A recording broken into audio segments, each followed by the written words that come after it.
What's up, Juventus? Alberto here. Got all your Juve news. All right, we got players, targets, everybody speaking their minds about what their desires are going into next season. We'll take a look at that. Contract renewal news breaking out today on several players, and then Scanavino laying out the 3-year plan for Juventus, which we have to take a look at, and I can't wait to get your thoughts on that one. So like the video, subscribe to the channel. This is the AJC. Let's rock. First things first, we've got Coop Manners stating that he has let Atalanta know he wants to leave this summer, all right? Definitely one of Juve's top targets. 50 to 60 million euros is the price tag, and the alternatives are still there for Juventus. Samardzic, Merino, Ferguson, but Coop Manners is high up there on the list. Now, Juve can sweeten the pot with some young players, and some of these young players are stating what their desires are, all right? Huijsen has said that he is returning to Juventus in the summer and he wants to remain at Juventus next season.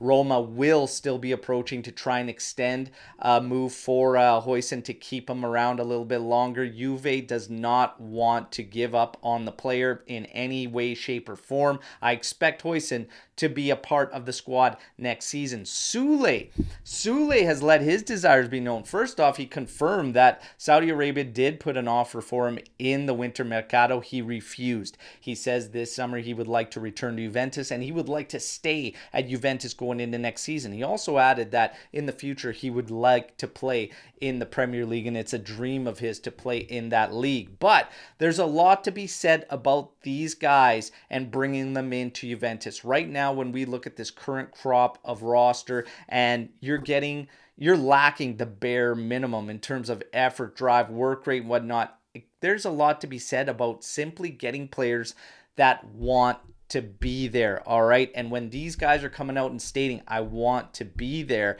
that could go a long way rather than picking up players and try to integrate them into your DNA and establish that with them, because I've talked a lot over the past couple of weeks about setting the standards.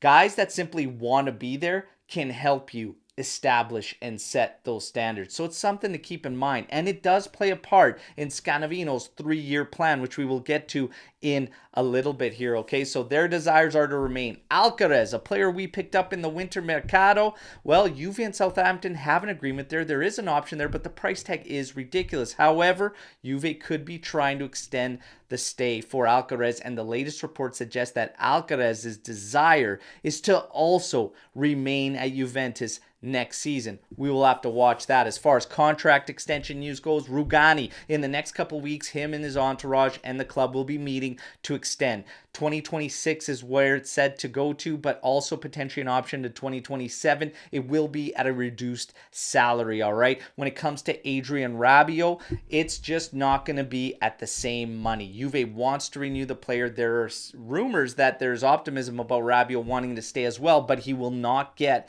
the same money he is on right now. This could be the difference maker, obviously. But in terms of where Rabiot gets that money, he's going to have to weigh things out, because fingers crossed, we get the job done, cross the finish line, qualify for Champions League. We are in the FIFA Club World Cup. He might get more money, but it might not be an opportunity to get into those competitions with a club. And he's already climbing the hierarchy of Juventus. So it's going to be an interesting one to follow. We won't know until season's end what Rabiot's decision is.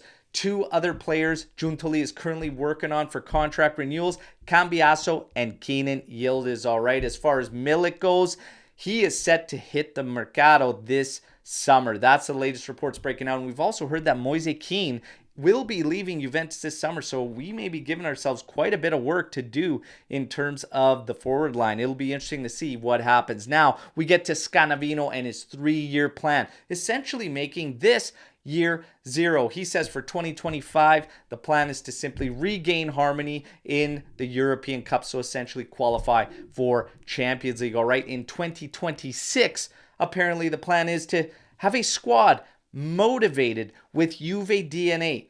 That's really step 1, in my personal opinion. So if it's get to Champions League, but have a squad motivated with Juve DNA in 2026 season, no. Start establishing the standards, set the tone, and build on that immediately. That is square one, all right? And why hasn't that happened? Yeah, no, that's not a 2026 thing. That's a get it done now thing, all right? Holy smokes, 2027 to get as far as possible in all cups and establish dominance. Yes, please.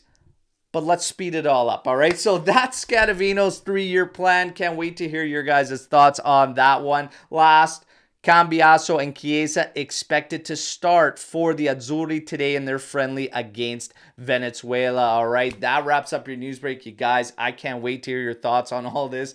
What your thoughts are when you're hearing about this 3-year plan. We need to speed that process up. How do you do it? Let me know in the comments. Don't forget to like the video, subscribe to the channel, and share the content. Let's mix it up, and I'll be back tomorrow with another update. As always, fino alla fine, forza Juve, ciao tutti.